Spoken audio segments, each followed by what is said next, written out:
Bapa kami di surga, kami bersyukur atas waktu yang Tuhan berikan buat kami. Kami boleh menyembah Tuhan, memuji Tuhan, berdoa bersama-sama, mengakui segala kelemahan dan dosa kami. Saat ini ya Tuhan, kami lanjutkan ibadah kami melalui perenungan firman-Mu. Apa yang Tuhan sudah siapkan melalui hamba-Mu, kiranya itulah yang Tuhan akan sampaikan. Sehingga apa yang kami pelajari, apa yang kami renungkan, Roh Kuduslah akan memampukan kami untuk memahaminya dan melakukannya. Berkati setiap kami, jemaat Tuhan yang ada di dalam ruangan ini. Sama-sama kami mau belajar dari firman-Mu, dan sama-sama juga kami mau melakukannya. Di dalam Kristus Tuhan Juru Selamat kami hidup, kami berdoa. Amin. Shalom Bapak sekalian. Saya terima kasih kembali kepada Pak Gembala bersama dengan Badan Pengurus yang memberikan kesempatan kembali untuk kita belajar bersama-sama firman Tuhan pada sore hari ini. Yang terkait dengan penghambat seseorang menyembah Tuhan atau penghalang. Lalu bagaimana kita menghindarinya? Dan saya bergumul materi ini Bapak sekalian tidak mudah. Ya bisa aja kita karang-karang begitu ya, tetapi oleh pimpinan Tuhan saya yakin Tuhan menuntun saya untuk membawa melihat bagian ini yang terkait langsung dengan apa yang dikatakan di dalam Alkitab yang berhubungan dengan hambatan itu. Bukan saja hambatan secara manusiawi, tetapi memang Tuhan sendiri yang memberitahukannya dalam Alkitab. Supaya kita tidak, itu hanya karangan gitu ya. Lalu kita menanggapinya secara biasa-biasa saja. Begitu. Padahal Bapak sekalian, jemaat Tuhan dikasih oleh Tuhan, masalah hambatan ini, saya secara pribadi juga melihat dan merenungkan itu, sadar tidak sadar kita lakukan. Atau sadar kita sadar atau tidak sadar, kita berada di dalamnya tapi kita nikmati aja. Tenang-tenang aja kita. Jadi kita beribadah, kita melayani Tuhan, kita menyembah Tuhan itu rasanya oke-oke aja begitu. Ya, rasanya oke-oke aja. Tetapi sebenarnya kalau kita perhatikan dari sejarah bangsa Israel, memang ternyata Tuhan justru mempersalahkan mereka. Begitu. Nah, seperti itu Bapak sekalian. Nah, hal-hal seperti itu saya akan memaparkan beberapa halangan atau penghambat itu. Kiranya betul-betul kita serius untuk menanggapi apa yang saya akan sampaikan ini, termasuk untuk saya. Dan saya arahkan dari awal ini, jangan menganggap firman Tuhan itu remeh. Orang yang meremehkan firman Tuhan itu sama saja meremehkan penciptanya. Orang yang meremehkan penciptanya, dia berdosa di hadapan Tuhan. Jadi ketika kita melihat perintah Tuhan, melihat firman Tuhan, lalu kita meremehkannya, kita berdosa terhadap pencipta kita. Dan kita memfitnah Allah kita, atau kita melecehkan Dia. Karenanya, mari Bapak sekalian, saya akan melihat yang pertama, hambatannya itu dosa. Kalau kita lihat, ini terkait dengan ibadah bangsa Israel Bapak sekalian. Makanya saya mulai, kita lihat dalam ibadah bangsa Israel itu memisahkan Israel dengan Allahnya yang memilih mereka itu adalah dosa. Nah, itu diungkapkan di dalam Yesaya 59. Saya ambil ini dari Google Bapak sekalian, tetapi memang ada di dalam Alkitab ini. Ya. Yang memisahkan manusia itu kejahatan dan dosa. Ya. Dan saya akan membacakan ini. Perhatikan, saya tidak tulis di dalam PowerPoint Bapak sekalian, tetapi itu ada di dalam Yesaya pasal 58. Coba lihat. Ini betul-betul ibadah yang Tuhan soroti bagi bangsa Israel. Ya. Yesaya 58. Perhatikan baik-baik ini. Serukanlah kuat-kuat, janganlah tahan-tahan. Nyaringkanlah suaramu bagaikan sangkakala. Beritahukanlah kepada umatku pelanggaran mereka, dan kepada kaum keturunan Yakub dosa mereka. Memang setiap hari mereka mencari aku. Coba. Setiap hari mereka mencari aku. Iya. Bapak sekalian ya, jemaat Tuhan dikasih oleh Tuhan. Dan suka untuk mengenal segala jalanku. Mungkin tidak jauh beda yang kita, betul enggak? Tiap hari kita mencari Tuhan, tiap hari kita berdoa. Ya, mengenal segala jalannya, kita baca Alkitab seperti bangsa yang melakukan yang benar dan yang tidak meninggalkan hukum Allahnya. Kita tidak meninggalkan Alkitab, ya Bapak sekalian. Dan yang tidak meninggalkan hukum Allahnya, mereka menanyakan aku tentang hukum-hukum yang benar. Mereka suka mendekat menghadap Allah. Kita berdiskusi firman Tuhan, kita dengarkan khotbah dan sebagainya. Sekalian, sampai waktu kita itu setiap hari ada komsel misalnya, atau ada pembelajaran firman Tuhan, macam-macam metode sekarang kan. Bagaimana kita berusaha untuk mengenal jalan Tuhan melalui firman Tuhan. Ini dilakukan oleh bangsa Israel. Dan malah mereka lebih hebat dari kita. Saya ingat waktu saya belajar rumah tangga Kristen tahun 1977, itu tingkat 1 saya di STTJ Ujung Pandang. Dosennya siapa Bapak sekalian? Dosen tamu dari Amerika, orang Yahudi warga Amerika. Nah, singkat cerita begini. Bangsa Israel sampai waktu itu, bahkan sampai sekarang, mereka itu adalah kamus Taurat berjalan. Karena apa? Kalau dia punya anak, paling tidak itu dari kecil 1 ayat atau 2 ayat dihafal. Kalau dia tidak hafal, masuk kamar. Kalau dia sudah hafal ayat itu, Taurat itu yang ditentukan oleh orang tuanya, Pak, saya sudah hafal, baru dia keluar. Kalau dia tidak hafal, dia tetap di kamar. Bayangkan setiap hari dilakukan. Jadi tidak heran kalau Musa Dayan yang itu pernah menteri bangsa Israel itu, ya, waktu dia dibawa di PBB, waktu ada masalah dengan perang Israel dengan, kalau salah dengan Mesir atau apa itu, Liga Arab apa itu ya, waktu itu kalau salah itu, ditanya, mereka tuduh dan bangsa itu salah. Bahwa bangsa Israel itu mencaplok tanah katanya, wilayah orang. Lalu dia bilang begini, saya mau tanya kita, ini sidang perisekat bangsa-bangsa ini. Saya mau tanya,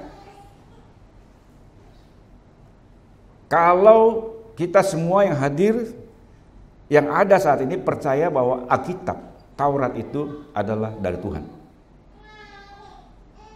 Semua percaya, saudara. Ada yang tidak percaya bahwa itu dari Tuhan? Tidak ada yang angkat tangan.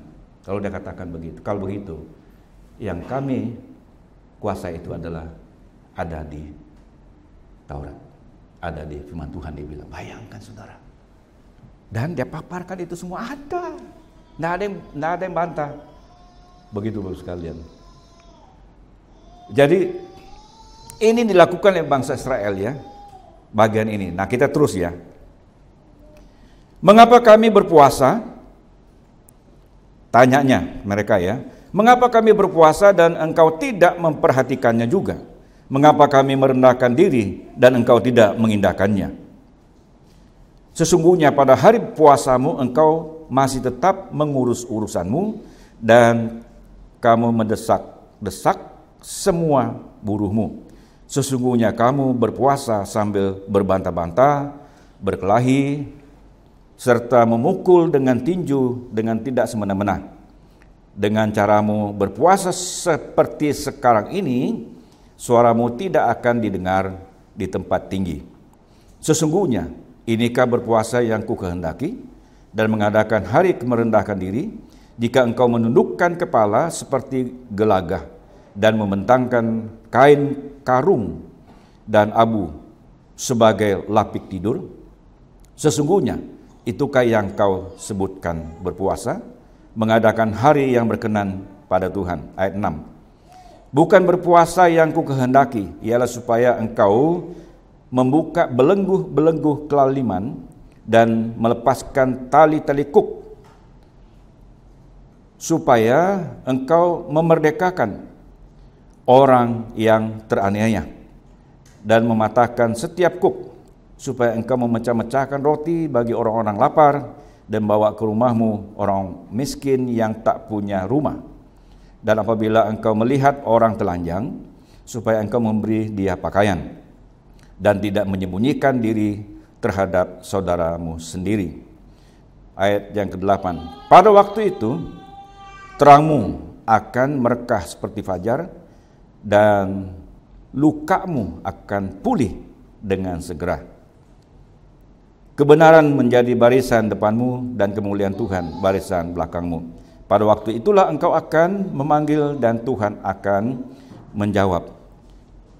Engkau akan berteriak minta tolong dan Ia akan berkata, ini aku. Bapak sekalian, mereka mencari Tuhan, pelajari firman Tuhan, dan merenungkan firman Tuhan. Mereka beribadah, mereka berpuasa, tapi Tuhan tidak mendengarkan apa. Ibadah mereka, penyembahan mereka itu tidak dihiraukan oleh Tuhan, tidak diladani oleh Tuhan. Kenapa?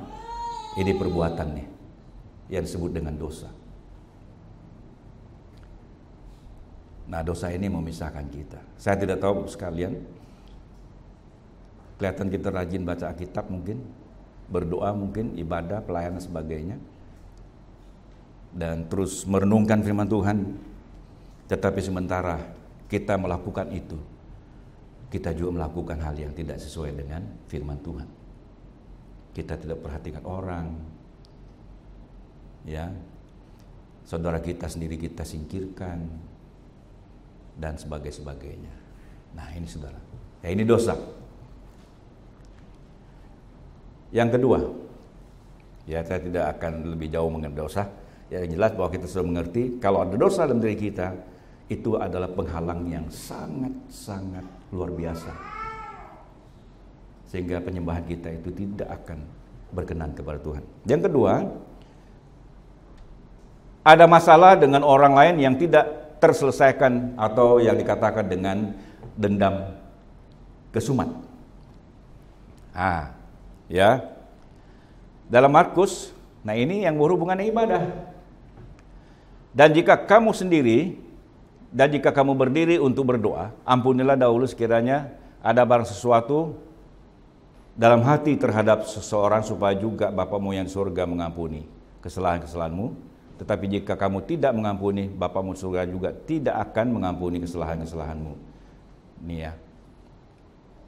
Jadi kalau ada barang sesuatu, Bapak sekalian, kita datang beribadah, kita menyembah Tuhan, kita memberi persepuluhan, kita memberikan persembahan, kita melayani Tuhan yang kelihatannya rohani banget tuh. Tetapi ada satu masalah dengan orang saja, itu sudah menjadi penghalang. Saya mau tanya sekali, ini jujur. Jujur ya. Saya secara jujur, saya tidak ada masalah dengan orang. Kalau ada masalah orang dengan saya langsung maafkan dia. Ketika saya mau khotbah ini, saya pikir kembali seperti apa saya dengan istri saya tadi ya, anak saya tadi, supaya saya berhak, supaya saya diperkenankan oleh Tuhan saat ini untuk melayani dia. Apakah di dalam hati Bapak sekalian, saudaraku yang dikasihi oleh Tuhan, ada seseorang yang saudara simpan kesalahannya. Mau kesalahannya besar, mau kesalahannya kecil, dia pernah menyakiti hati saya, dan saya juga marah, saya juga benci dia, saya juga betul-betul tidak suka dengan dia, kenapa dia buat begitu dengan saya, dan sampai pada hari ini tersimpan dalam hatimu, maafkan dia. Amin. Jangan menganggap ini remeh, Bapak sekalian. Bisa saja kita menyimpan kesalahan orang dalam hati pikiran kita, sementara kita melayani Tuhan, sementara kita beribadah. Itu ada titik hitam di dalam hati kita. Itu yang akan menodai. Ketika Tuhan melihat kita ada titik hitam, dia akan berbalik, tidak akan melihat kita. Walaupun kelihatan tampilan kita luar biasa, ya, terampil mungkin dan sebagainya, apapun juga, tetapi Bapak sekalian, satu saja kalau ada seseorang yang tersimpan di dalam hatimu yang tidak baik, bereskan itu. Beres. Apakah dia istri, suami, anak, saudara, kakak, mertua, kakek, nenek, banyak persoalan itu sekalian. Ya, inilah yang menghambat. Ya, masalah yang tidak terselesaikan, selesaikan dulu. Baru penyembahan kita menyenangkan hati Tuhan. Amin. Baru pujian kita menyenangkan hati Tuhan. Baru pelayanan kita menyenangkan hati Tuhan. Ya, doa kita menyenangkan hati Tuhan. Ya. Yang ketiga, Bapak sekalian, tidak mengekang lidah. Di dalam Yakobus pasal 1 ayat 26, jikalau ada seorang menganggap dirinya beribadah, coba, ini masalah ibadah ya, tetapi tidak mengekang lidahnya, ia menipu dirinya sendiri, maka sia-sialah ibadahnya. Salah satu penghalang penghambat dalam hal kita menyembah Tuhan yang memperkenankan Tuhan adalah kita tidak mengendalikan lidah kita. Kata-kata kotor keluar dari mulut kita, kata-kata fitnah, kata-kata yang menyakiti hati orang, menjelek-jelekkan orang. Ada yang suka mengerumpi, ya, sesuatu yang tidak ada diciptakan menjadi ada. Oh, memang orangnya begitu. Dia suka gini sebagainya ya. Jadi memfitnah, menjelekkan orang, ya, menghasut dan sebagainya. Ini belajar mengendalikan lidah kita, amin. Tidak gampang Bapak sekalian. Kita pikir biasalah, kita kan saya berbicara kan sudah seperti itu, tidak apa-apa kan. Tuhan tidak pernah maklum ini dosa. Ini Tuhan tidak suka. Tuhan mau supaya lidah yang Tuhan ciptakan ini, mulut yang Tuhan ciptakan dalam diri kita masing-masing ini harus digunakan dengan baik. Dengan mulut kita memuliakan Tuhan, dengan mulut kita, dengan lidah kita mengutuk manusia kan. Tidaklah seperti itu kata Tuhan. Jadi Bapak sekalian, ini halangan yang ketiga, penghambat yang ketiga. Di dalam Amsal, ya, di sana yang terkait dengan lidah, hidup dan mati dikuasai oleh lidah, siapa suka mengembangkannya dan memakan buahnya. Matius 12 ayat 36 sampai 37, khusus ayat 36, tetapi aku berkata kepadamu, setiap kata sia-sia yang diucapkan orang harus dipertanggungjawabkannya pada hari penghakiman. Ayat 37, karena menurut ucapanmu engkau akan dibenarkan dan menurut ucapanmu pula engkau akan dihukum. Ucapan kita. Jadi menurut ucapan kita dibenarkan, menurut ucapan kita dihukum. Jemaat Tuhan yang dikasihi oleh Tuhan. Yang keempat, halangan apa lagi Bos kan penghambat untuk kita menyembah Tuhan? Ikut kebaktian sebagai rutinitas dengan tingkah laku langkah, perbuatan yang jahat. Nah, itu yang tidak kita tadi baca. Ya, saya rumuskan dalam satu poin tersendiri ini. Tapi itu konteksnya itu ada di dalam juga Yesaya pasal 58 itu. Kita beribadah sementara kita masih ada perilaku tingkah langkah kita yang tidak beres, saudara. Ya. Yang kelima, tidak berfokus kepada Tuhan. Nah, Matius pasal 7, 6 sampai pasal 7, 6 dan 7, jawabnya kepada mereka, benarlah nubuat Yesaya tentang kamu, hai orang-orang munafik, sebab ada tertulis bangsa ini memuliakan aku dengan bibirnya, padahal hatinya jauh daripadaku.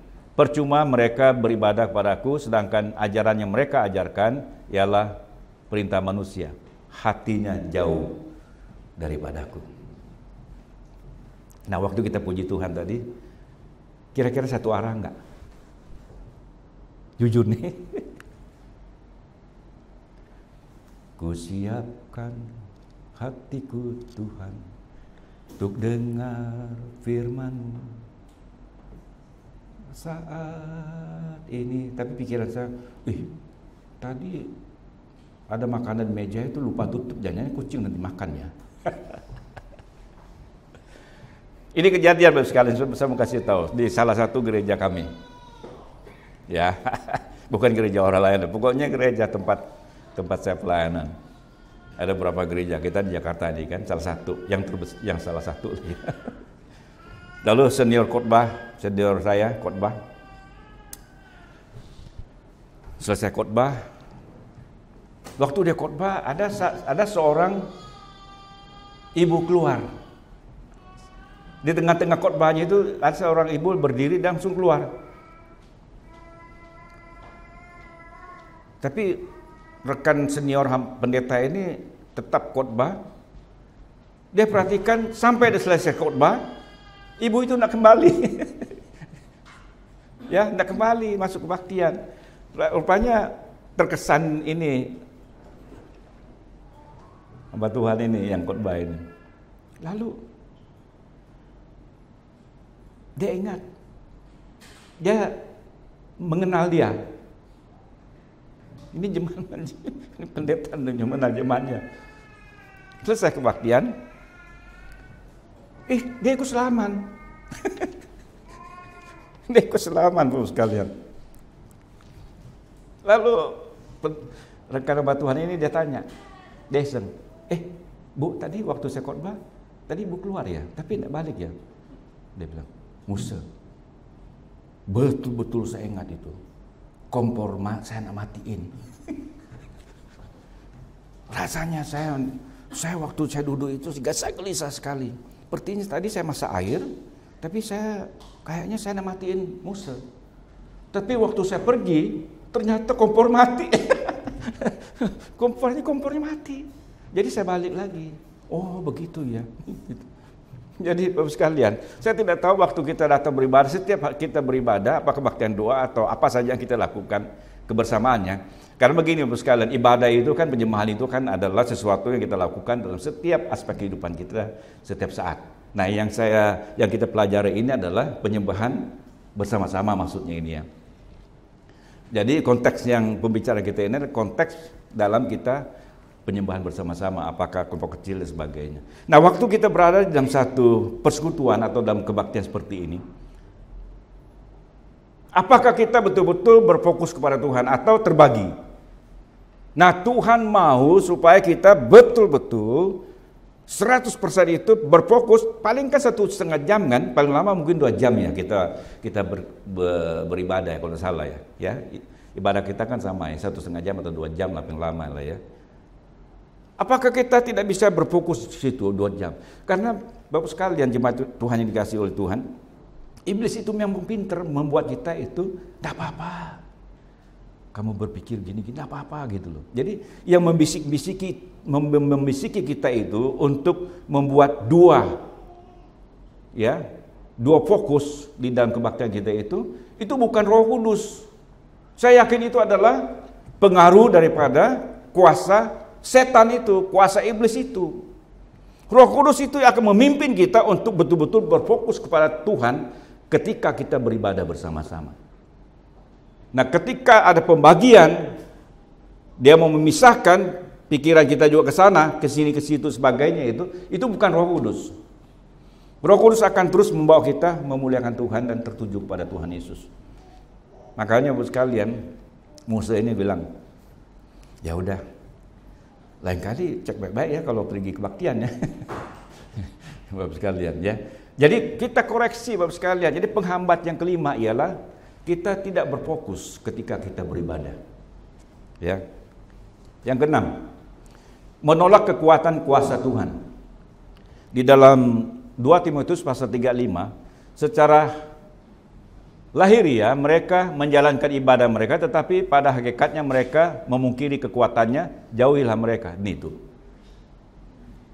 Bapak sekalian, ini zaman sekarang ini. Timotius membicarakan tentang akhir zaman.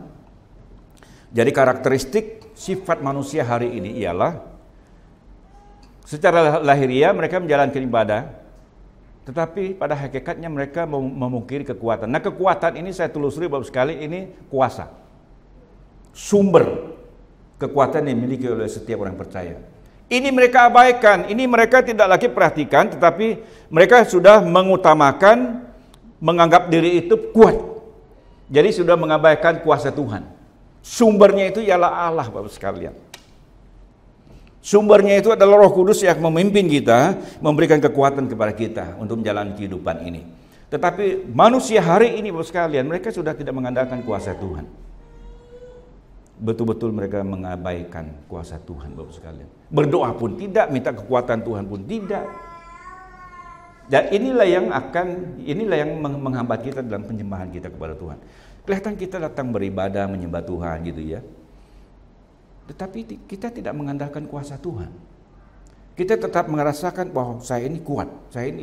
Jadi saya ada hari ini karena saya.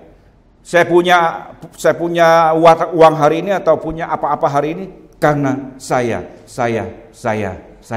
Ini karena jasa saya. Saya bisa mencapai prestasi seperti ini karena saya Bapak sekalian. Coba kita lihat bagaimana Tuhan menegur ya bangsa Israel dalam hal ini. Dalam Ulangan pasal 8 ayat 16 ya. Mereka ketika mereka memasuki ya tanah perjanjian itu Bapak sekalian, mereka udah diingatkan supaya jangan tinggi hati. Ya, saya tidak membacakan semua, kita langsung ke ayat berikutnya. Ya. Janganlah kau katakan dalam hatimu, kekuasaanku dan kekuatan tanganku lah yang membuat aku memperoleh kekayaan ini. Tetapi haruslah engkau ingat kepada Tuhan Allahmu, sebab dialah yang memberikan kepadamu kekuatan untuk memperoleh kekayaan, dengan maksud meneguhkan perjanjian yang diikrarkannya dengan sumpah kepada nenek moyangmu seperti sekarang ini. Jadi ada di dalam, ini juga ada di dalam Ulangan pasal 9, 4 ayat dan ayat 6. Apa yang Bapak sekalian sudah capai hari ini? Kekayaan, oke. Banyak rekening bank, oke. Rumah banyak, oke. Kendaraan banyak, oke. Ya, semua oke. Usaha lancar sebagai Bapak sekalian ya. Apa yang dikerjakan itu berhasil, sukses semua. Saya mau bertanya, ketika melihat keberhasilan itu, di bawah sadar kita itu dari mana? Kita menganggap, itu kan saya. Itu karena memang saya pinter. Ya karena memang saya belajar. Karena memang saya juga menguasai apa yang saya kerjakan. Itu dari saya. Ini yang Tuhan tegur Bapak sekalian.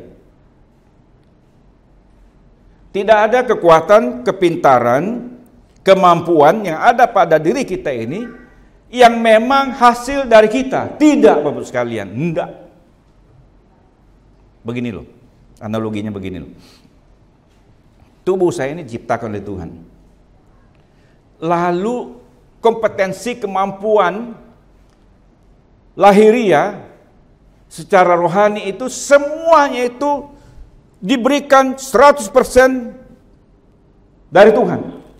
Termasuk di dalam ciptaannya, dia memberikan itu kepada kita setiap pribadi masing-masing yang berbeda. Itu semua dari Tuhan Bapak sekalian. Nah, kita hidup di dalamnya lalu kita menjalankannya, lalu yang mengendalikan kita, yang mengontrol kita, yang menjalankan hidup kita ini adalah Tuhan itu sendiri yang menciptakan kita. Kemudian ketika kita menjalankannya, lalu kita berhadapan dengan dunia luar, seolah-olah saya ini adalah seorang diri di dunia ini, dan inilah saya, dan apa yang saya capai ini dari saya. Salah sama sekali. Seharusnya kita katakan bahwa semua yang saya capai ini adalah karena Tuhan semata, karena Dia memberikan kekuatan kepada kita. Amin.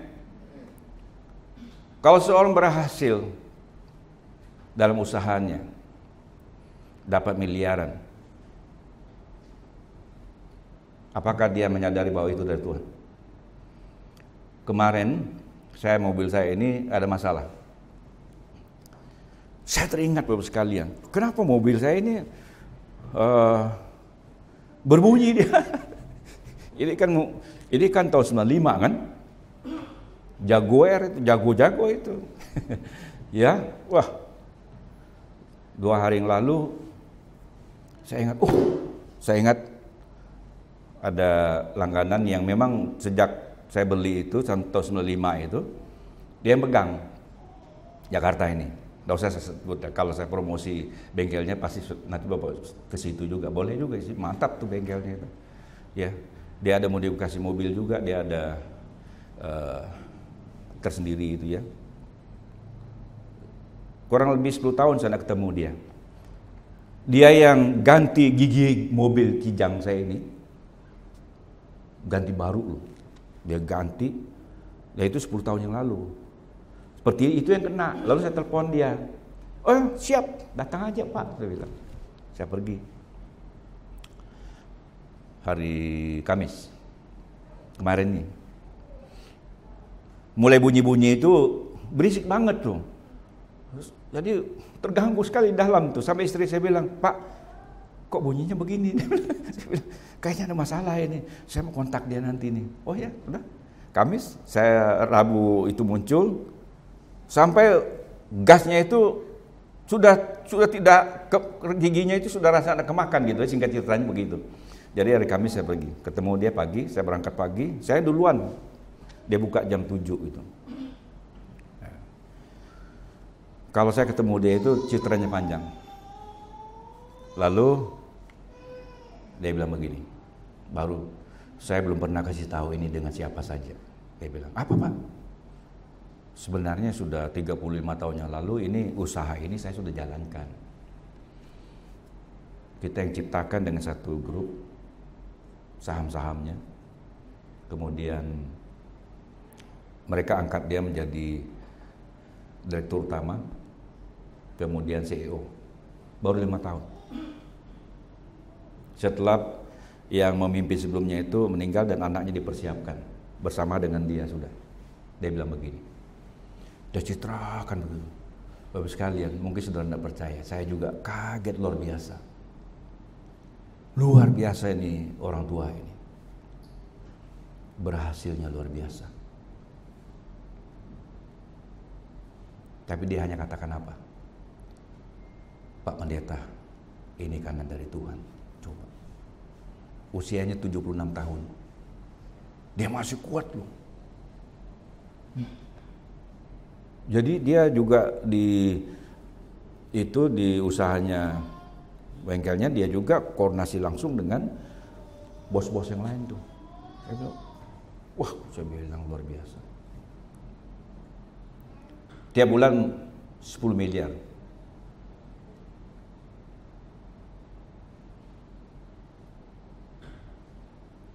Dia hanya kasih waktu, minta kalau saya bisa naikkan ini, kalau tidak saya mundur.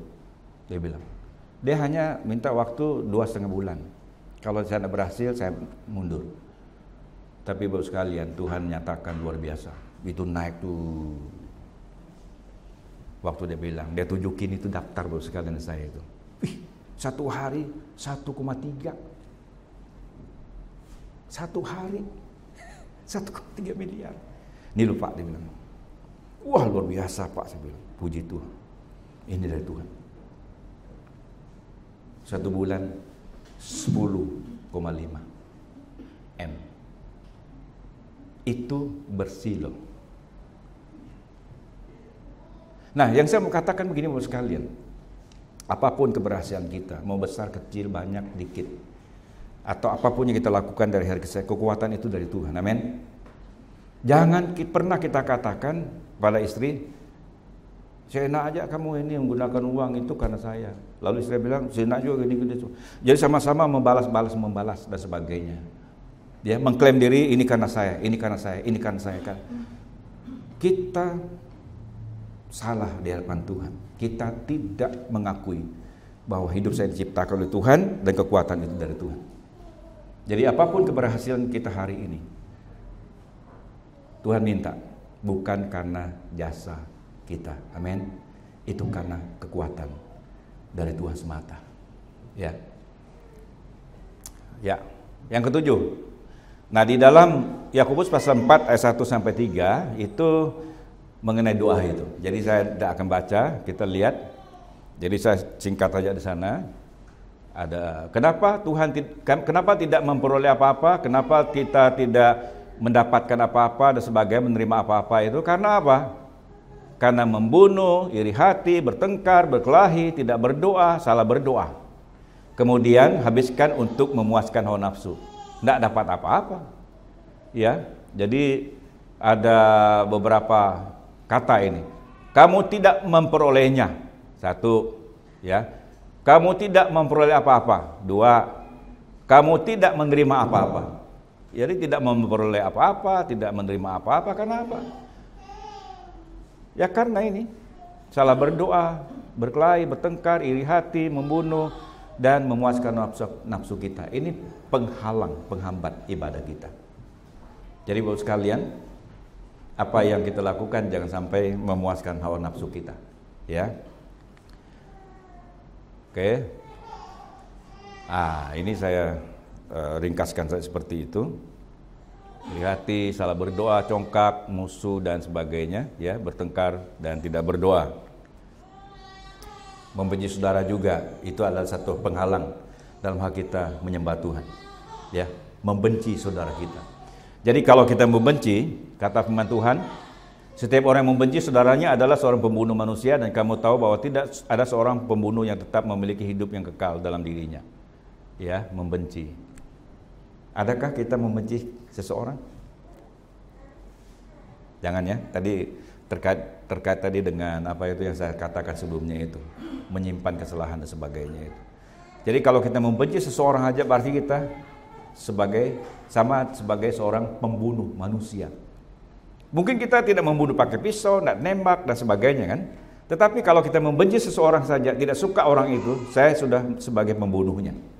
Oleh karena itu jangan pernah membenci seseorang, supaya jangan Tuhan katakan bahwa saya ini adalah pembunuh manusia. Amin.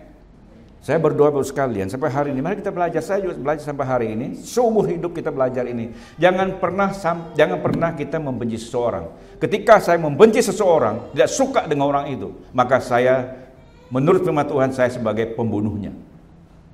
Pembunuh itu tidak mendapat bagian di dalam kerajaan Allah. Ya. Lanjut Bapak sekalian. Yang ke-8, memandang muka dan niat jahat. Nah, ini juga di dalam Yakobus pasal 2 ayat 1 sampai 13 ini ada gambaran sana. Kalau Bapak bisa membacanya, di situ ada gambaran, ya. Memang diawali dengan ini dulu, dengan ayat ini. Saudaraku, sebagai orang beriman pada Yesus Kristus Tuhan kita yang mulia, jangan mengamalkan iman itu kamu amalkan dengan memandang muka. Nah, kalau pembacaan selanjutnya itu berhubungan dengan orang datang dalam kebaktian, lalu orang yang pakai sendal jepit atau apa itu disuruh duduk di lantai saja. Bukankah kamu sudah membuat pembedaan dalam hatimu yang jahat? Coba tuh. Jadi kalau kita sudah membedakan seseorang dengan yang lain Bapak sekalian dalam ibadah kita, maka itu penghalang, penghambat penyembahan pada Tuhan. Waktu kita lihat seseorang, itu bukan golongan saya, itu bukan pihak saya, itu bukan keluarga saya. Kalau kita sudah berpikir seperti itu, sebenarnya kita sudah membuat pembedaan dalam hati kita yang jahat. Jadi kalau lihat orang, saya tidak tahu cara Bapak sekalian lihat orang seperti apa. Harus belajar. Lihat orang itu seperti melihat Tuhan. Itu kalau saya. Kalau saya lihat orang itu adalah orang lain, pasti berbeda. Betul? Ini saya mau kasih tip supaya Bapak sekalian bisa mengatasi masalah ini. Dulu saya selalu melihat orang itu berbeda. Ternyata saya menemukan caranya. Kalau mau lepas dari dosa ini, memandang muka ini, lihat orang itu sama dengan melihat Tuhan. Bahwa dia ada ciptaan Tuhan, dia dipelihara oleh Tuhan, dia dijaga oleh Tuhan, dia diberkati oleh Tuhan, dan dia dilindungi oleh Tuhan. Sampai Tuhan panggil dia, sampai Tuhan panggil saya. Itu cara kita melihat orang supaya jangan kita membedakan orang. Dia rendah secara sosial, dia rendah dari mungkin posisinya beda dengan kita itu. Kita tetap lihat bahwa Tuhan yang ciptakan dia, Tuhan pelihara dia kok. Betul? Dia pelihara dia. Mari kita lihat orang itu seperti melihat Tuhan. Ya, ini gambaran seperti ini kotor ya. Kemudian dia merendahkan orang, ya. Seperti itu Bapak sekalian gambarannya. Nah, apa yang ada di hati kita sekarang? Seperti ini, saya kutip ini Bapak sekalian. Saya senang waktu sekolah minggu. Ya, ini ciri-ciri hati kotor seperti apa di dalamnya. Kemudian mari kita bertindak untuk meninggalkan melihat orang itu berbeda dengan kita dan memandang berbeda, membeda-bedakan, kemudian positif, ya. Kemudian tempatkanlah di sini, ada Roh Kudusnya, ada Alkitab, ada salibnya, ada seterusnya. Kalau begitu, makanya kalau ada Kristus dalam hati kita, kita melihat orang itu seperti melihat Tuhan. Betul? Apa yang ada di hati kita, dari situlah cara kita melihat orang. Kalau Kristus, Roh Kudus ada di hati kita, maka kita akan melihat orang itu seperti Tuhan. Ya.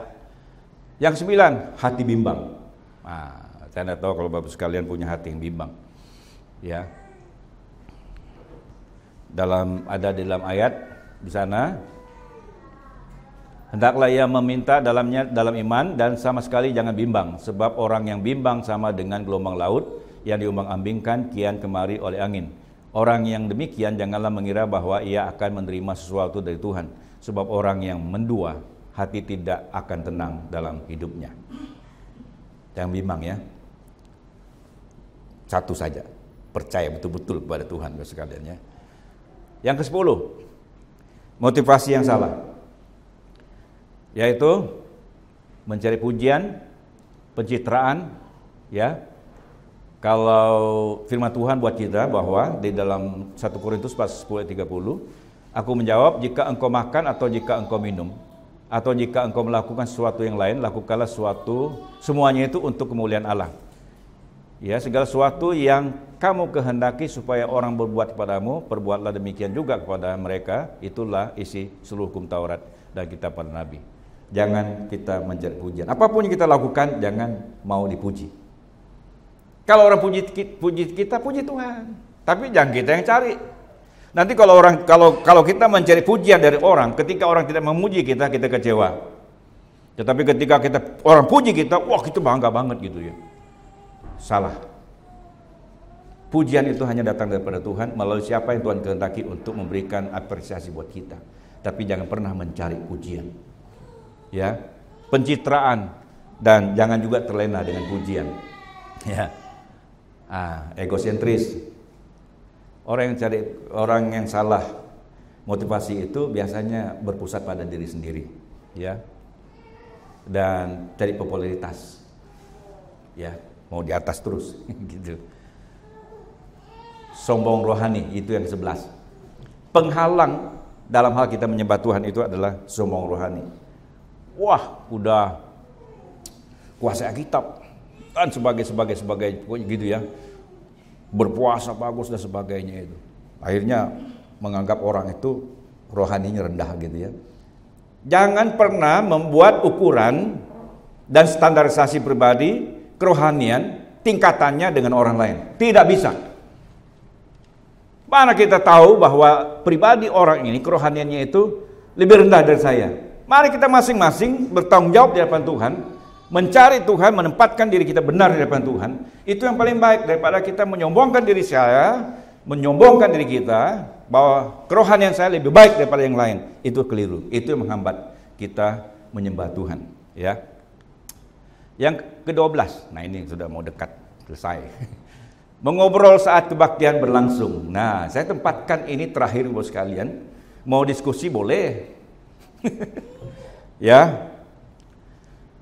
Mengobrol saat kebaktian berlangsung. Ini saya melihat luar biasa kejadian-kejadian ini. Penghambat penyembahan Tuhan. Ini harus dihindari. Ya. Jadi bagaimana sekarang dalam 1 Korintus pasal 14 ayat 26.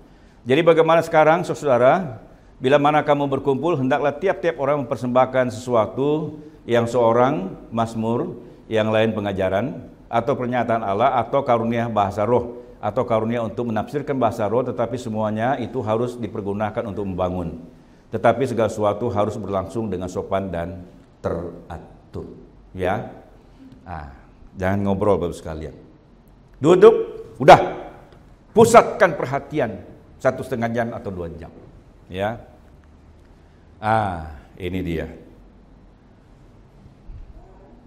Bentar dulu ya. Ya ini ya.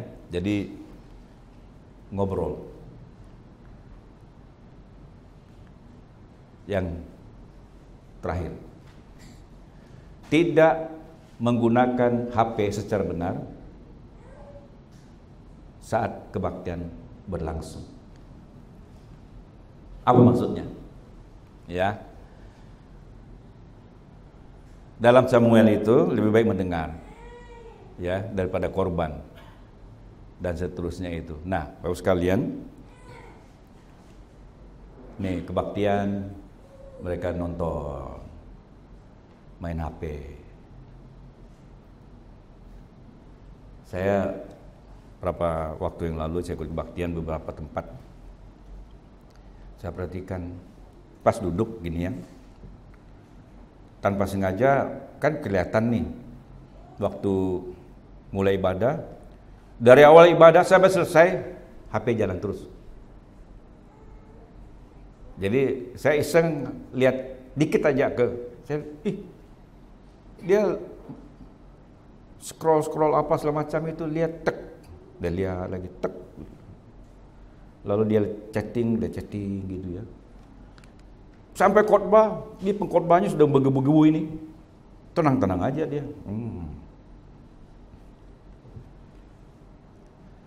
Satu kali lagi saya juga ikut dalam kebaktian, saya main game. Saya lihat juga ada nonton film. Bapak sekalian, ini jangan anggap remeh. Tuhan tidak mau dipermainkan dalam menyembah Dia. Kita betul-betul berdosa di hadapan Tuhan kalau kita tidak menghormati Tuhan di dalam ibadah. Kita harus menggunakan HP ini, seluler kita ini, untuk apa? Ini dari Tuhan. Tuhan memberkati kita dan Tuhan memberikan itu untuk apa? Untuk kita memudahkan melihat firman Tuhan ketika beribadah. Amin. Bahkan kita telusuri Bapak sekalian, kita waktu baca, kalau saya masih bawa ini, karena apa? Saya melihat satu paparan langsung lengkap satu lembar ini bagus. Kalau HP kan memang terbatas ya, kita scroll gitu ya. Terus kalau ini kan bisa. Tetapi Bapak sekalian, seluler atau HP kita ini, smartphone ini Bapak sekalian, itu kita bersyukur jangan sampai dia memperhambakan kita. Kita yang harus memperhambakan dia. Kita harus menggunakan dia sebaik mungkin. Ketika kita beribadah, kita gunakan untuk beribadah. Bagaimana kita menggunakan HP itu yang benar dalam ibadah? Kita gunakan pada saat baca firman Tuhan, kita buka. Pada saat kita ada juga gereja yang berdoa membuka firman Tuhan, kita buka. Ketika berkhotbah dia buka firman Tuhan, kita buka. Kita baca, kita perhatian bersama-sama ketika dia mengarahkan firman Tuhan yang disampaikan. Sekarang kan sudah canggih, lebih canggih lagi kan pakai layar besar, layar lebar. Jadi kita tidak buka HP. Sebenarnya sudah bagus banget itu. Tetapi kalau sudah seperti itu Bapak sekalian, maka HP itu ya kita diamkan. Hanya 1 jam, 1,5 jam sampai 2 jam saja. Setelah itu baru kita menggunakan mobilitas kita, aktivitas kita, apa saja nanti kita selesaikan itu. Kadang-kadang selesai kebaktian kita buka itu kan bisa sudah 500 chatting masuk. Betul nggak? Istri saya pulang, dia buka sudah 1000. Dia tidak pernah buka di dalam ibadahnya dari pagi sampai sore, sampai selesai kebaktian. 3 kali kebaktian, 4 kali kebaktian mereka. Dia pulang, aduh, 1000 chatting dari Jumat. Sampai selesai, kapan dia buka itu semua. Ada masalah segala macam tuh. Nah sekalian, mari kita menggunakan HP kita dengan baik. Amin. Supaya Tuhan dimuliakan. Saya tidak mempersalahkan ini, bersyukur ini dari Tuhan. Untuk kita, supaya Tuhan dimuliakan. Supaya ini dipakai untuk Tuhan. Ketika kita di bisnis, bisnis untuk Tuhan. Ketika kita dalam pekerjaan, pekerjaan untuk Tuhan. Memperlancarkan pekerjaan-pekerjaan usaha bisnis untuk Tuhan semua. Tetapi ketika kita beribadah dengan Tuhan, pakailah itu untuk Tuhan semata. Begitu loh Bapak sekalian ya. Amin. Ya. Ini tip saja. Ya. Pakailah mood pesawat hingga kebaktian selesai. Ya. Tidak membuka pesan dan menerima panggilan telepon. Tidak bermain game, nonton film atau saling chatting dengan teman dan sebagainya. Digunakan saat baca firman Tuhan dan khotbah dan yang lain, yang seperti apa yang saya jelaskan tadi. Kesimpulan. Ya. Perbuatan nyata setiap pribadi supaya terhindar dari hambatan dalam menyembah Tuhan. 1. Jauhilah perbuatan dosa apapun ya dalam beribadah tanpa berdosa. Jadi kalau kita berdosa kalau kita beribadah masih dalam keadaan dosa, itu penghalang. Kita hindari. Selesaikan itu dengan Tuhan. Saling mengampuni yang bersalah, kendalikan ucapan kita, beribadah dalam kondisi hidup kudus, berfokus pada Tuhan Yesus Kristus, mengandalkan kekuatan kuasa Tuhan, berdoa yang benar di hadapan Tuhan, jangan bimbang, percaya kepada Tuhan, motivasi memuliakan Tuhan, jangan ngobrol dalam ibadah, pakai HP cara yang benar, lucutilah atribut kita, rendahkan hati di hadapan Tuhan. Lucutilah atribut ini, tadi saya belum jelaskan di bagian materi sebelumnya. Lucuti ini maksudnya Bapak sekalian, apa yang melekat pada diri kita. Waktu kita ibadah, kita lepaskan. Kita kosongkan diri kita sama dengan tanah. Jadi kalau bangsa Israel itu menyembah Tuhan, itu kata sakah itu adalah mereka melucuti seluruh keberadaan yang melekat pada diri mereka itu, mau pangkat kah, mau jabatan kah, mau keuangan, mau kekayaan kah, semuanya itu mereka menelanjangi tubuh mereka itu telanjang, lalu menyamakan diri mereka itu sama dengan tanah, dengan satu konsep teologi mereka ialah bahwa saka itu dia diciptakan dari tanah, dari debu tanah dan akan kembali kepada debu tanah, kembali ke tanah di hadapan Tuhan. Makanya waktu kita menyembah Tuhan, jadikan diri kita seperti tanah. Melucutilah. Jadi waktu kita beribadah, jangan kita bawa apa yang melekat pada diri kita. Kita ini orang hebat, punya jabatan, punya kekayaan, dan lain sebagainya. Itu maksudnya, kita lucutin. Baru kita berkenan dalam penyembahan kita. Bapak terima kasih atas waktu ini, terjemahkan firman Tuhan ini dalam perilaku hidup kami dari hari ke hari. Mampukan kami ya Tuhan untuk menghindari berbagai macam hambatan-hambatan, halangan-halangan yang membuat kami tidak bisa menyembah Tuhan dan tidak berkenan kepada Tuhan. Berkati seluruh jemaat Tuhan dan berkati kami sekalian. Di dalam Kristus Tuhan Juru Selamat kami hidup, kami berdoa. Amin. Jemaat Tuhan silakan untuk kembali.